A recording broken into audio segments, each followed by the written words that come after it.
35तम हाथीगढ़ स्वाधीनता दिवस football tournament उद्यापित हो जाइछे। जलेश्वर ब्लॉक अंतर्गत कालिको पंचायतर हाथीगढ़ स्वाधीनता दिवस फुटबॉल टूर्नामेंट उद्यापित हो जाइछे।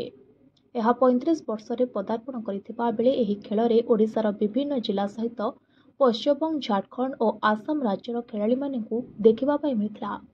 तेबे खेल गत शुक्रवार आरंभ होइथिला। एथिरे मोट 16टी दल भाग नेथिले।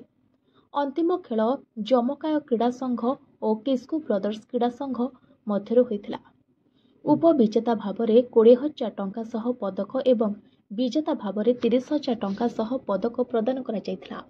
खेलर शेष भागरे सभा कार्य अनुष्ठित होइथिला। आयोजक हाथीगढ़ फुटबॉल संघर सभापति अनित माइती सभापतित्व करथिले। संपादक आनु मांडी अतिथि परिचय देथिले और धन्यवाद अर्पण अमित प्रदान करथिले।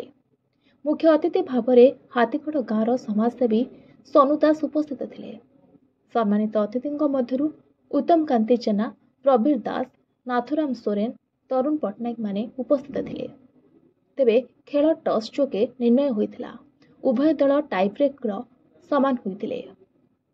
वर्षर सर्वश्रेष्ठ खेलाड़ी भावरे बाडू बाबू को पुरस्कार प्रदान करा जायथिला। Bureau report, voice of Odisha live.